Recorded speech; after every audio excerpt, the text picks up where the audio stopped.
This is JP. This is our just podcast, so it's not. So what? I saw your hands. Like for real. So this is our podcast.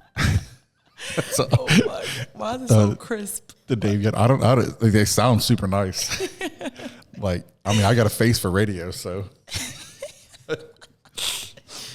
So this is our podcast. So our podcast is You're Not Just.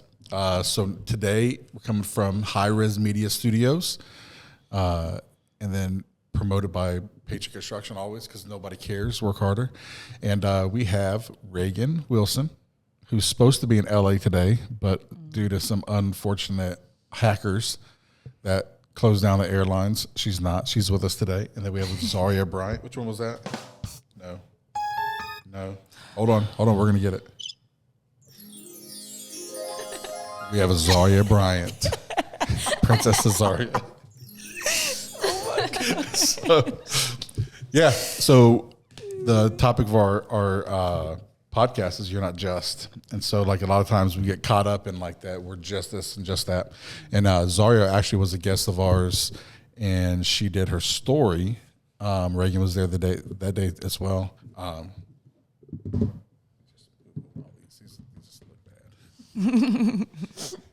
Just scatter everywhere. So we were. My posture is bad. It's all right. Like I'm down here. Yeah, you're like. Nobody can see you through.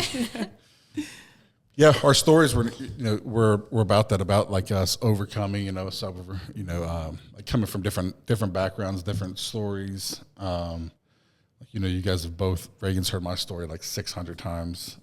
I don't know if Zari's ever heard my whole story, but like, there's more. Bro, you so cool. So much more. You're so cool. More.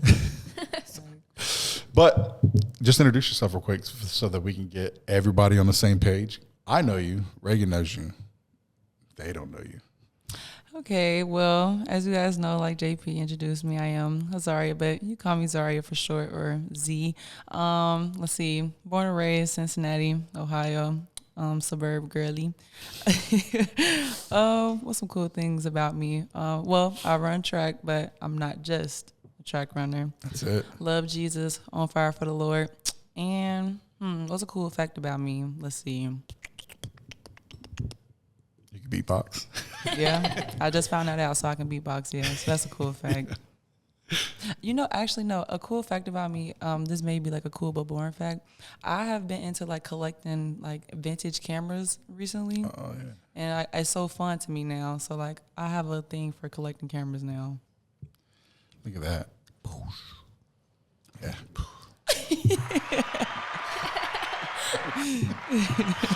So I got this little panel right here with these buttons, and I love them so much. Reagan.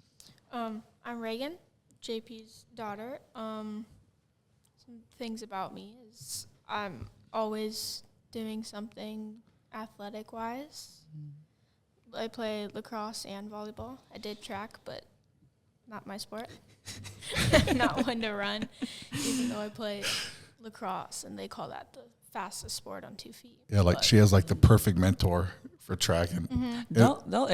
I was just bragging on Reagan. Actually, so the relay I was telling y'all about that we're gonna be doing this afternoon, we were trying to figure out like, oh my gosh, who's gonna be our fourth flag?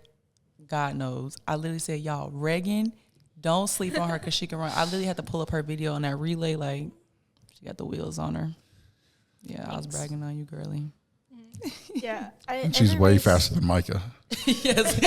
So if Micah, if you ever listen to this, because I know there's only like 2 people that will ever listen to this, it's like me and Sherry would just play it like as it's going on. Joey might when he's editing, but if Micah, you ever listen to this, I really believe Reagan and Zari are faster than you. We all believe that. Yeah, everybody in this room. I'm gonna make sure he see this exact clip. Yeah, I think they both will smoke you, but I mean, my money's on them. Yeah, every race I did, I got first. My second race, I came close, but I still got first. But yeah, and Reagan's relay and first. 100 meter. That's what I like. Well, cool. So we're gonna like I said, we're just gonna talk today. We got real no agenda. You guys got lucky because I don't have like a bunch of questions and stuff like that. But like Azariyah, we're going to start with you. So we're going to talk about like what is it like being a college athlete, but not just a college athlete because that's easy. Being a college athlete that loves God. Ooh, that's and is not ashamed of it. That's a great question. So, being a college athlete while still like, being a believer at the same time, it has its pros and cons. The pros of it all, obviously, like for me, when it comes to like doing my sport, and sports is so easy for everybody motives to be just like, oh, gold medals, winning all the time, the fame and all the glam and all that. But as for me, while maintaining my Christian walk and still being in college, it'd be fun because I tie that into my sport. So what I mean by that is everything that I do performance-wise, I make sure, because I do it for the glory of God. Like, to dive in on that some more, like, and it also gives me a peace when I do that too. Because it's so easy, like when it comes to competing, obviously like nobody likes to lose or anything, but I eventually learned like the more I like compete, whether win or lose, because I'm doing this for God, I know I can't lose with him. So I don't even take like my losses as losses anymore. So yeah, I just really like, that's the pros, like when it comes to like being in college now and tying my faith into like what I'm doing, because at the end of the day, I know that I'm doing everything for like the imperishable crown, like I like to talk about all the time. But yeah, I'm doing it for a bigger purpose, the imperishable crown. But yeah, so that's the pros of it. The cons, when it comes, not even necessarily the cons, but like what's rough? Like not really the cons, because like we'll definitely say like serving God is not a con. Yeah. There's nothing in my life that I have ever like done for God that's been bad for me, and if you're watching this, like you can call me later and I'll tell you all about that. Yeah. But like what has been difficult, because listen, like we can all say like, oh no, we're these great Christians or whatever. Man, it's hard. Yes, it is. When I went to college and I played football in college, and like I didn't have, I was away and I didn't have that structure. And then like it was easy for me to walk away from God. Yeah, it was super, super easy for me to walk away from God. With that trust, oh my gosh, like it'd be a lot, especially when it comes to sport, because it's like with faith, like you don't know, like if you don't see it, like it just be so hard. Yeah. So when it comes to like my faith, my walk, and then also like with sports and everything, being in college, when the reality is like the stuff like I go through, whether that's inside of the sport or even outside of the sport, just being around there on a day-to-day basis, man, my trust sometimes be wavering, because I'd be like, okay, God, like, this is getting really heavy, and I'm like, I don't know what to do. And obviously, like, I could always go back to his word, but I think I've shared this before. I'm the type of person, like, I always feel like I always have to see things first in order for me to believe, like, okay, this is going to work. You know what I'm saying? Over here acting like Thomas, down in Thomas, like, I just got to see it in order to believe it. But, yeah, with me and with sports, it's definitely like with my faith, I just be having times I'll be like, okay, Lord, like for example, if it comes to me like trying to train so hard to drop down my time, and I just have not gotten there yet, and I see all these other girls that have got there and I've been training just as long as them, it'd be so easy for me to like doubt, and it'd be so easy for me to have like a recency bias, like as in just because yesterday I didn't do so good, now I take that and let that be my overall like confession of how I am as a person. Like, oh, well, I lost this race yesterday, so that means I just suck in life. But I'm like, bro, that's recency bias. Like, that's not your overall spectrum. Like, one thing I've learned with like having that attitude, and by the grace of God, like I've been letting go of that. One bad practice, literally one bad track meet, does not show the overall framework of what I can do. Right. And that's easier said than done, but because you're judged off of your last race. Yeah, and not even that. Like people only see me for 11 seconds. They only see me for 22 seconds. And when it comes to a race, so it'd be so easy to form this opinion or this judgment. Like it's been plenty of times. Like I remember, so when a couple Sundays ago, Pastor Eric, like he had shared to us how he'd be preaching, like people would come to him and tell him like how good his preaching was, and then it could be one person that tell him like, oh, like today wasn't your best day, and he'll take that one thing and bypass all the positive things that he heard. And I've done that before. I still have moments where I do that. Like if it's like a time where I haven't ran the fastest time, like whether it be a family member or even like my teammate or coach, I especially hold it, like I take it more deeper if it's coming from a coach. If my coach tell me like Z, you didn't even do fast enough, or like what's going on, like you was a little off, or this person ran this time, why you ain't run that time? And man, I'll take that, and it would like just shut me down like completely. That sucks. Yeah. So with you, like high school now, like going in from 8th grade to the big freshman, tell us a little bit like what you think is going to happen in high school. Like as far as like how is it because a lot of your friends aren't Christians. Like I know most of your friends. She lives in my house, so like I know your friends and stuff like that. And I know you've taken them to church. And I know you've kind of you've trying to be that guiding light or whatever. But like, how do you think it's going to be in high school now? Because you're going to face. I mean, you're getting ready to face four new years of people that are close to 18. Yeah. You know, and these people are going to be trying to waver you and stuff like that. What do you think? I don't know. Sorry. Oh, that's a good answer. Best answer. Sorry. Throat's sore. Talking too much. I don't know. It's going to be different. It's going to be harder because a whole bunch of people are going to want to pull me in different directions. But I'm just going to have to trust the Lord, follow him the best I can. And, like, if it's something that doesn't get me closer to the Lord or, like, walks away from that, I'll just have to, like, remind myself that that's not for the Lord and that's not something I want to be doing. Then I'll just have to, like, remember that and then just set up a good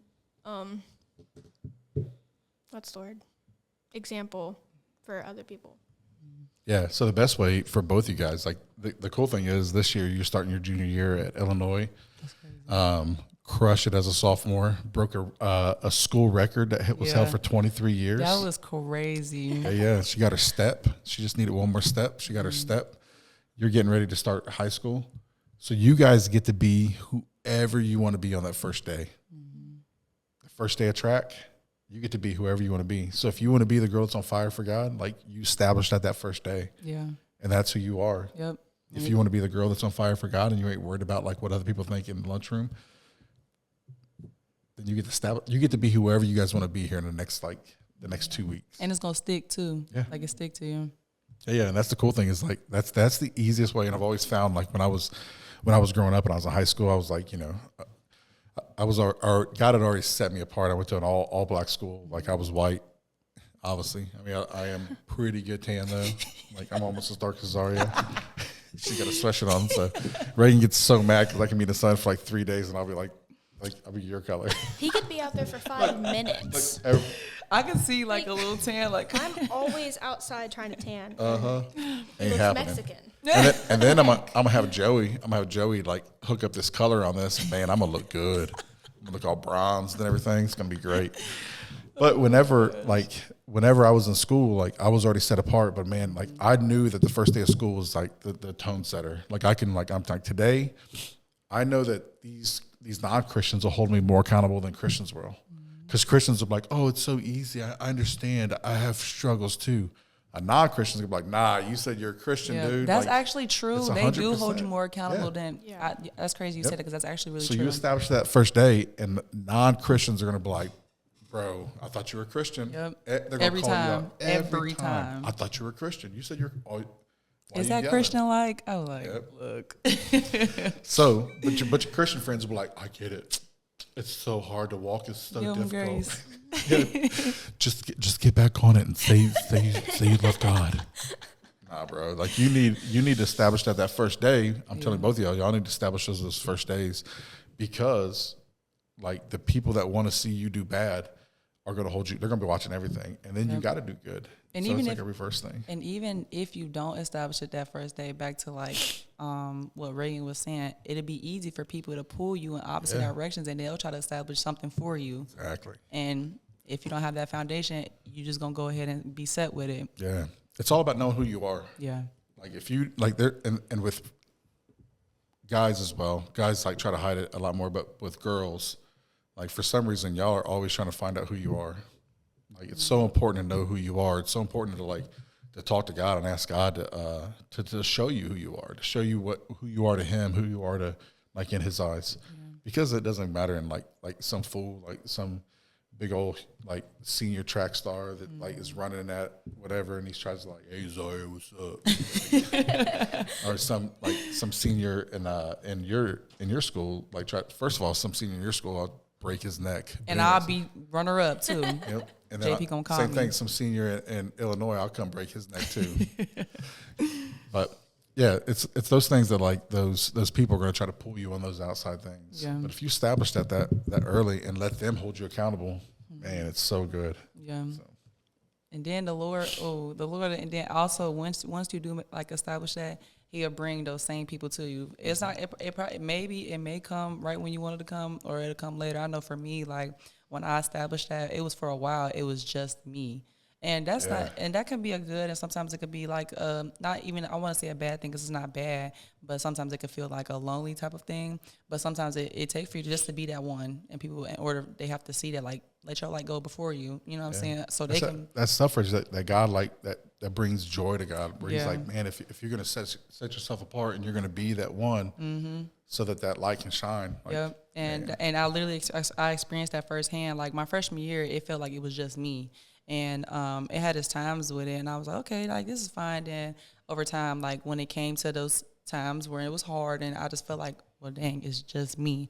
And then later on, I seen like the Lord just started bringing those same like-minded people to me, like gradually, and we all had that foundation. So that's good. Yeah. What do you think? We're gonna put Reagan on the spot here. I don't even remember. Like I was hearing y'all talk, but I don't know what the question was. Just that, like I was saying, like that God's going to bring those people. Yeah. Like whenever you make that stance, whenever you say like, this is who I am, and God's going to surround you with those people. Yeah. You know, and I believe that too, like 100%. Like, you know, we step out like it and people say, oh, you're older, so it's easier. And it ain't no easier. It's the same struggle. It's just I'm stronger. Because I just don't, like once you get to a certain age, you just realize that other people's opinions don't matter. And that's what I like you two, man. If you guys have figured that out now, man, they don't matter. Lord, be it unto me, because they don't matter. It does not matter what somebody thinks of you, what somebody like expects of you. And that's what you and I've had many conversations about, those expectations. Yeah. And so let's talk about that for a minute. Like, you know, because I mean, that's like, so little background, Zari and I get on a call every 2 weeks. We just check in. She usually talks for about 2.5 hours, and then I get like 4 words in. And that's good. It's good. It's what God has aligned us for. You know, so like I feel like God has like placed this girl in my life. Like she's like a little sister to me, and like I just look out for her. Obviously, this is my daughter.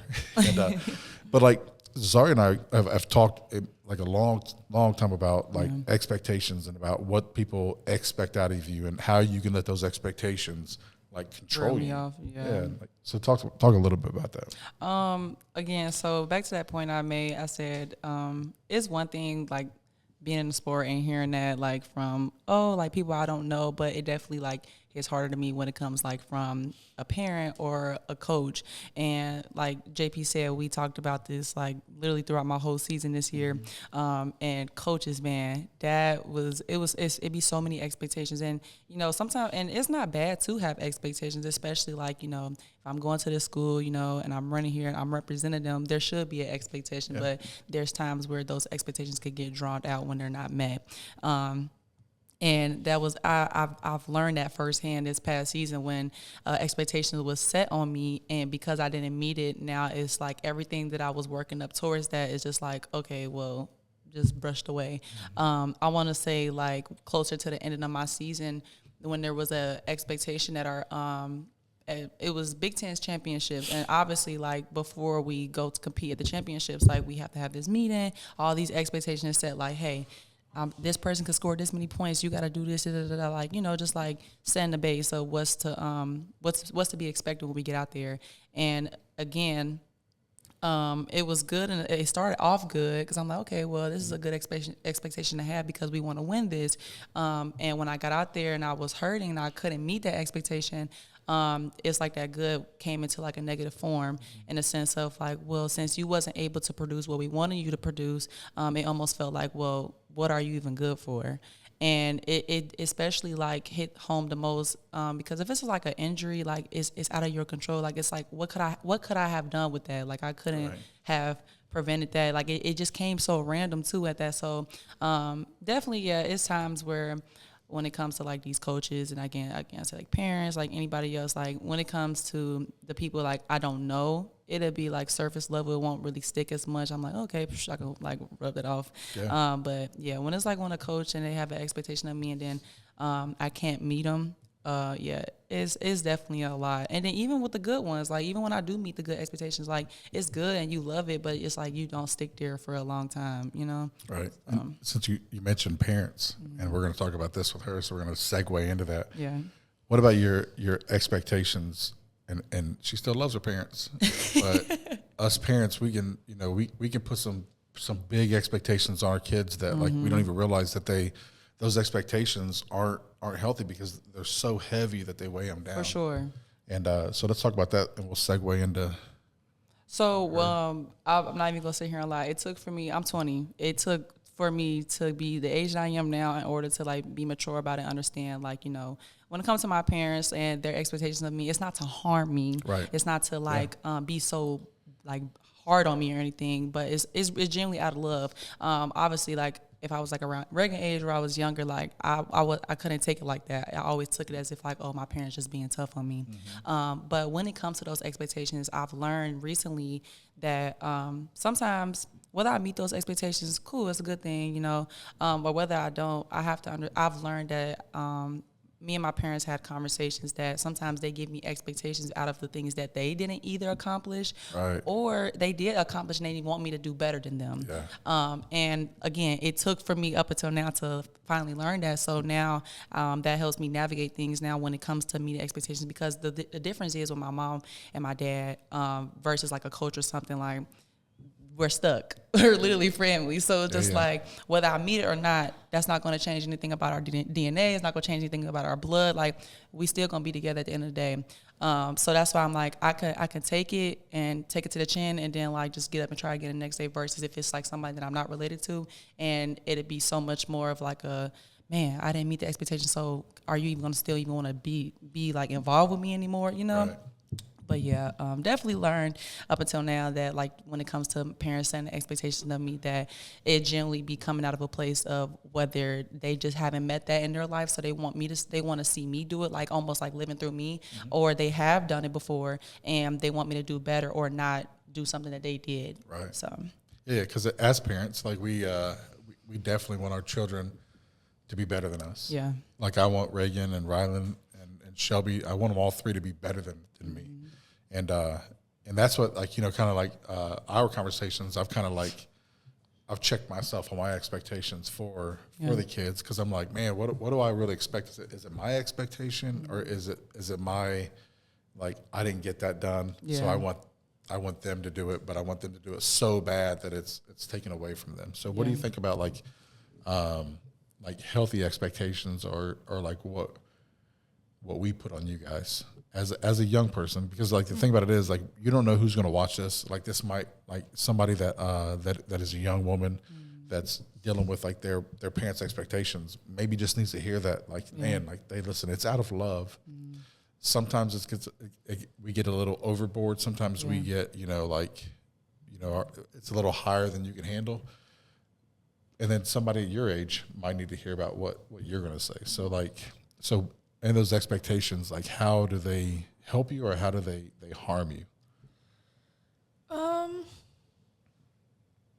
don't know. I'm trying to like think of some things that y'all have said, but I think most of it's like good stuff, because I mean, some of it's like helped me to like get better and like get out of bed and do it. But sometimes like parents or you guys will say like you're super lazy, you don't do anything, even though like I just got back from like a practice. Or that's true. I'm like sore from another practice, and I'm just like laying in bed all day, and I'm like tired, and I don't want to do all day. Oh, don't laugh over there. Like, I called this fool the other day, and she's like, hello. fresh off of a nap, like straight, just hoarse. And this not no 45-minute nap. I take like an hour, 2 hour nap. Like, you can tell she's like rubbing her face.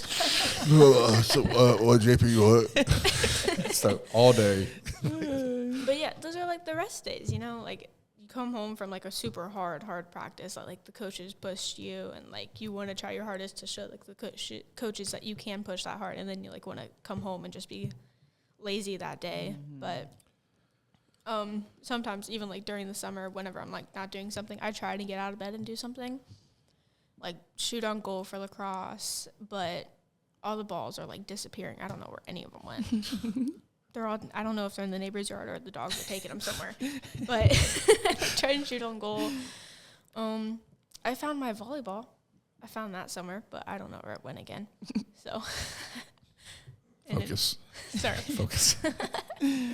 But yeah, it can be hard. Like most of the stuff you guys say are like, it can be helpful.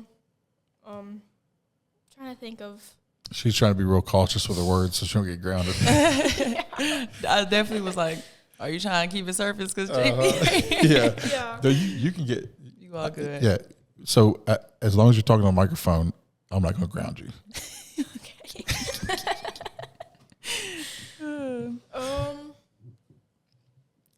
Now watch it just go off.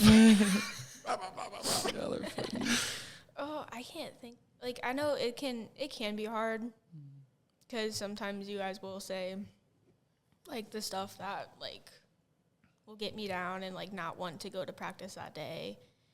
I can't think of anything that you guys have said that, but it has happened. Oh, I thought it's because we're perfect parents. So her older sister, we have another daughter. She's 25 out in Salt Lake. She says we're soft, like super soft. Already? Oh, yeah. She's like, y'all are soft now. Y'all are soft.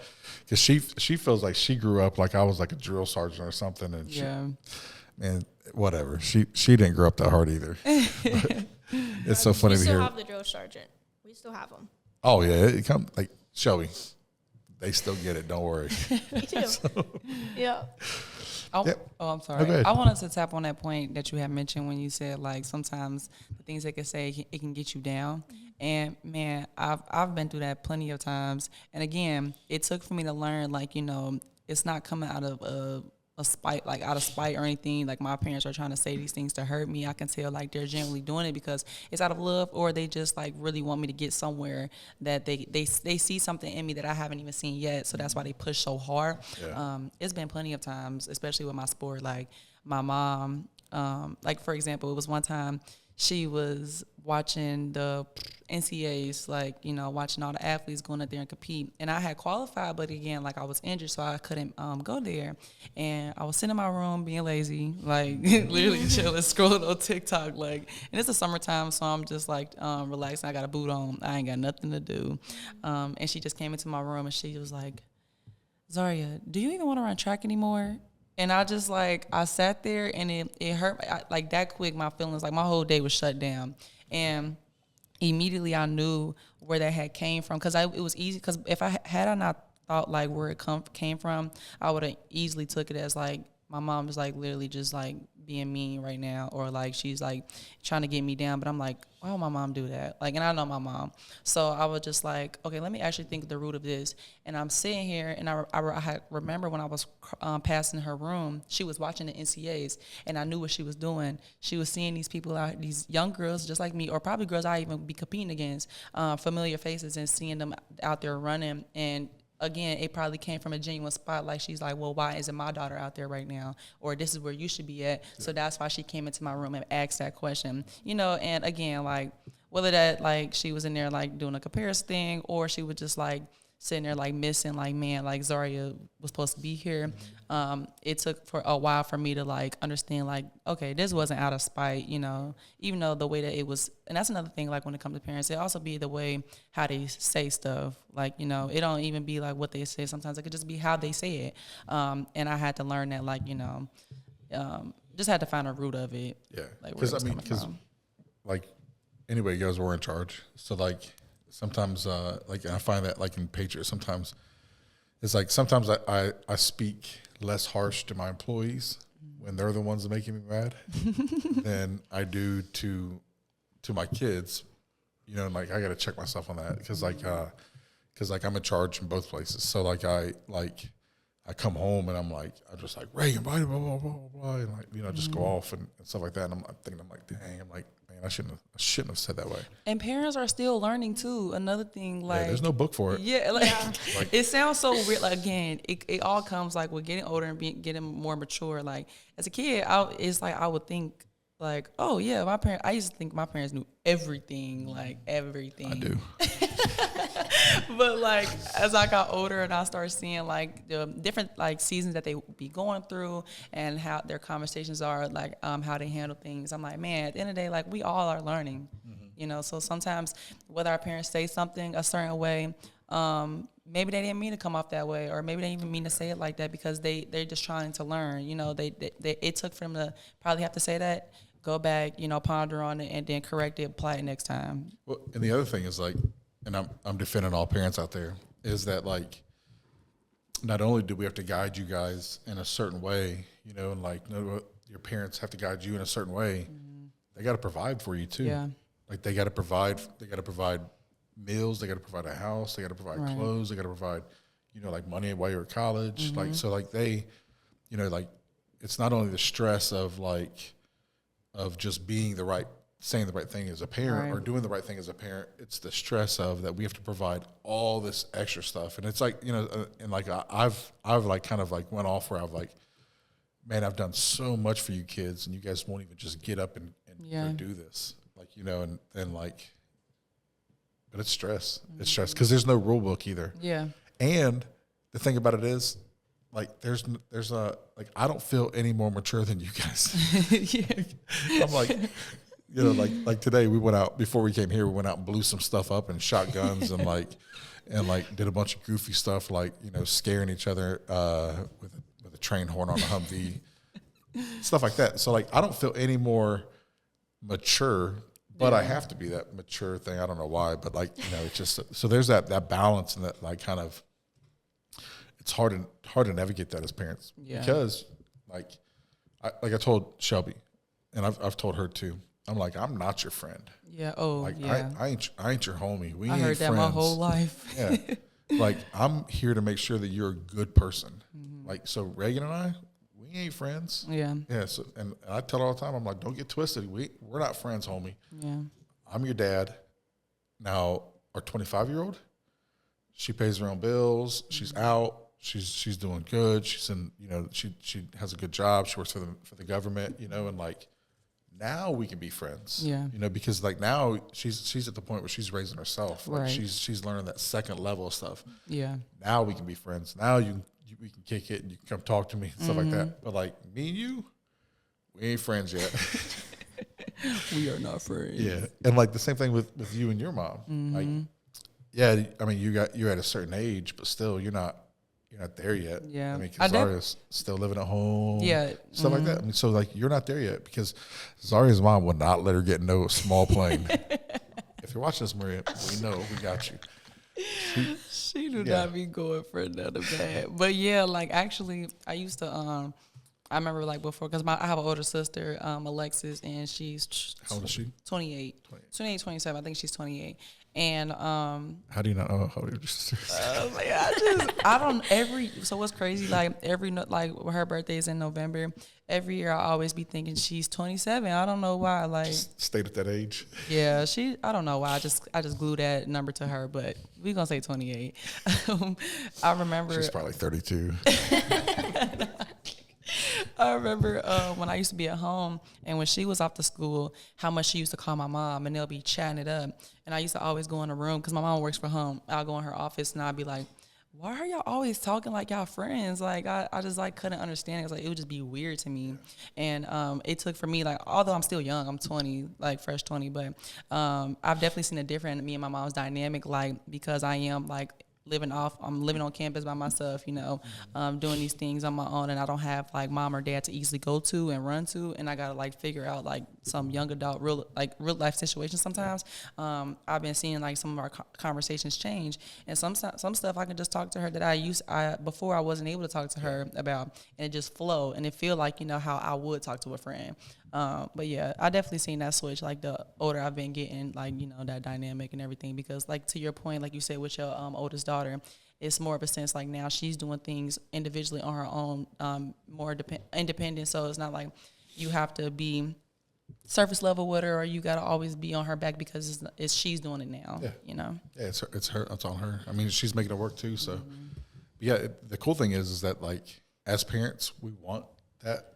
Like I want now for her to come back and say like, hey, listen, I just want to chat. I just want to talk to you. Like she does. Like, you know, she'll call and it'll just be about nothing, but then she'll just talk to me. Like, and that's what we want as parents. But it's just like we can't give you that when you're young, right? Because we got to be your parents, and that's the problem with today's society.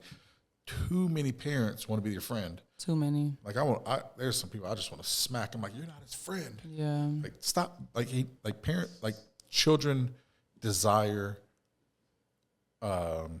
discipline. They desire. Sorry, that was bugging me. they desire like structure and stuff like that, and like all these parents that want to be your friend. Like they're not given that structure. They're not given that discipline. I mean, it's human for us to live structured. Like for you just to live in chaos all the time it will just breed chaos in your mind. Yeah, there is a lot of passiveness. Like I've been seeing, like, you know, in today's society when it comes to like these parents. But also another thing, like you got to think about too, there is a lot of younger parents too. Also like at that, so like that's another reason why sometimes they don't really be as constructive or be so like hard on them, or like, you know, setting that foundation because they still young, or, you know, or they still trying to figure it out. So I'm definitely seeing that a lot, and I'm just like, man, with that it just be like sometimes it be scary because like with these kids, younger kids who have, whether a young parent or not, they'd be like, oh, well, my mom is like my best friend, they think that's cool because because my mom lets me do whatever I want. And I've had a friend like that, and I've seen like the consequences of that, and it's unfortunate because like, and to each his own, but you do have some people like who had that upbringing, and they got into stuff, and then like got into stuff they had no business being into, and it just like was a shipwreck, you know.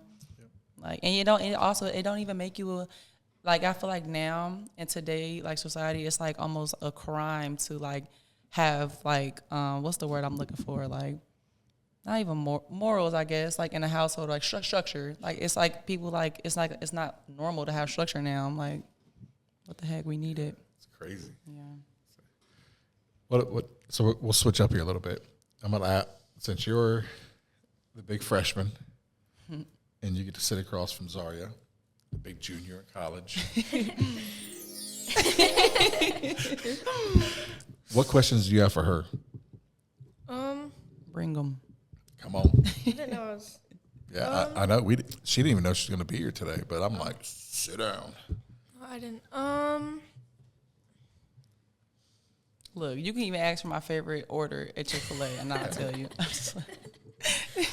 We all know it. I don't know. Like, if I like had my own time, I'd probably like come up with a whole bunch of different questions. Yeah. But like now that I'm on the spot, I don't know. Not one question. Reagan doesn't have any questions because JP is literally her dad, and he's like, he did everything. So it's nothing to ask me because he already did everything.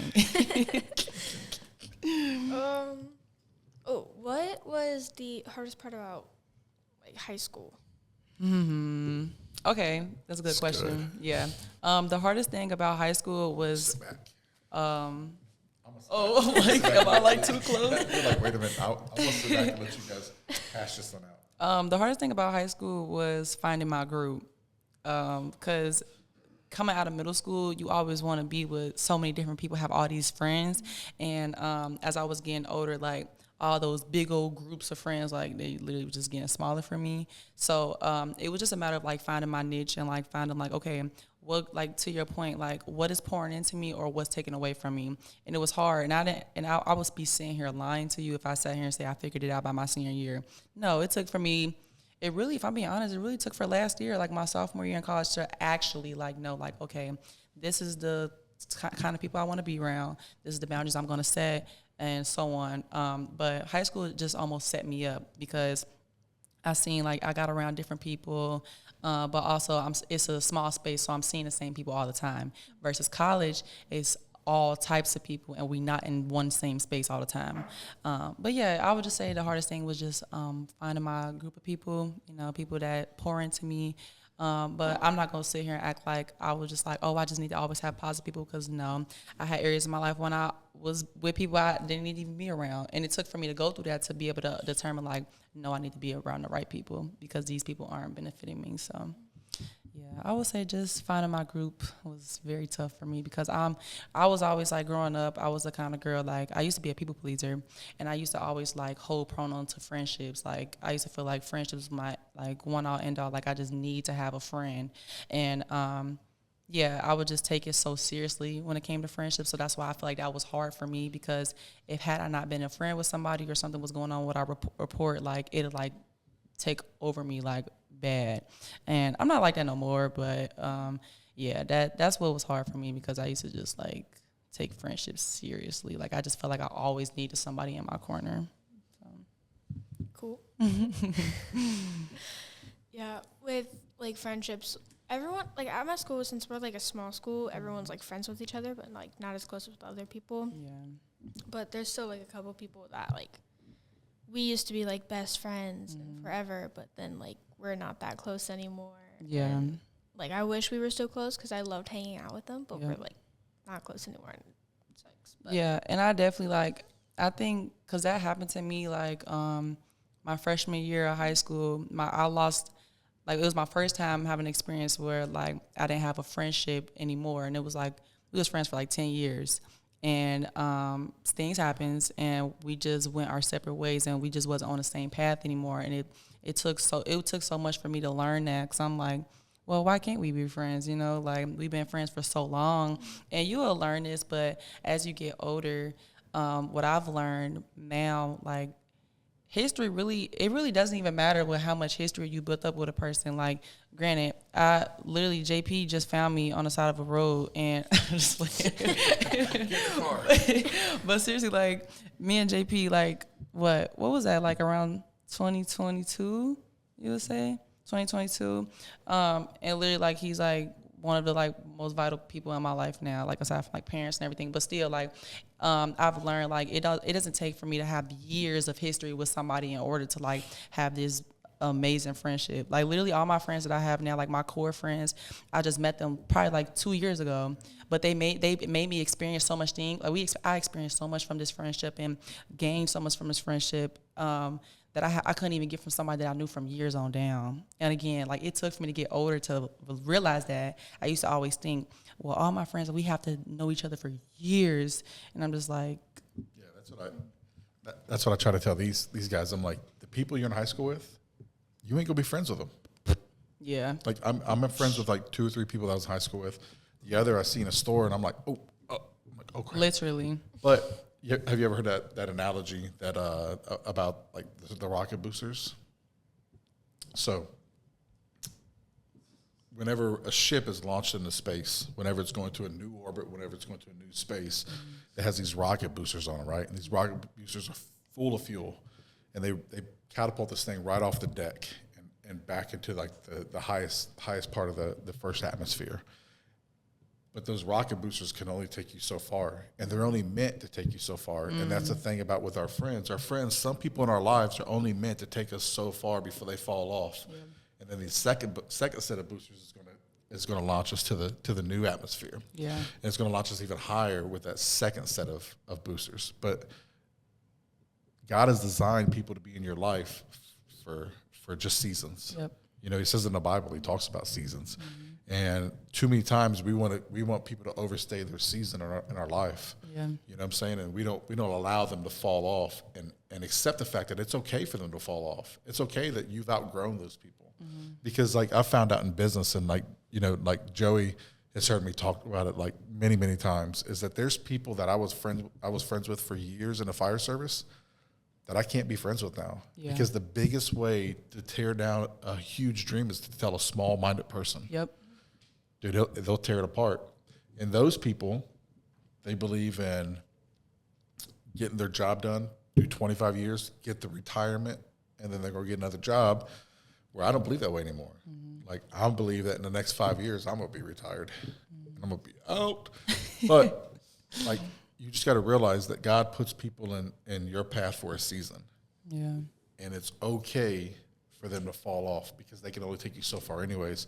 And if those boosters wouldn't fall off, the weight would be so heavy that it can never reach its true potential. Yep. Same thing with you, that those people have to fall off and have to fall out of your life in order for you to get to that new level. Yeah. Because if not, they'll just drag you back down to earth. Mm-hmm. Look, don't overlook them that stay, because I've done it, been there, done that. Yeah. Just try to, we can make this work. Yeah. We can get some relationship goals too right here. Even with guys. Like, let it be. Yeah. Don't, as women try to fix things. You guys would love to have a guy you want to fix. Yeah. Just let it be. Not your when job. It's time, let it be. Yeah. Let it be. God's got somebody for you guys already. Like, I believe that 100%. That God's got somebody for all of us. Yeah. You're just waiting for you to make the right decisions to meet that person. Right.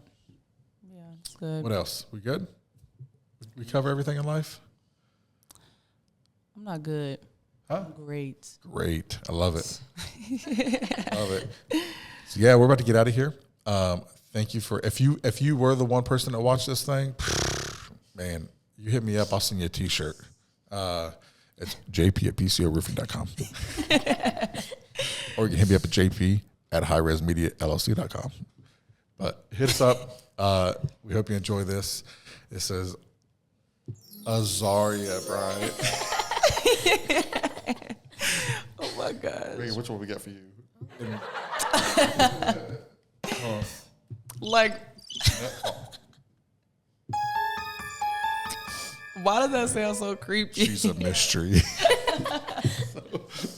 But no, we appreciate you watching this. We will see you again. And we're leaving here live from High Res Media Studios. Whoa. Mic drop. Yeah. Joey just go into a seizure. But thanks, guys. Thanks for chatting it up. Thanks for just keeping it real low key. Thank you. All right, guys. Yeah. All right.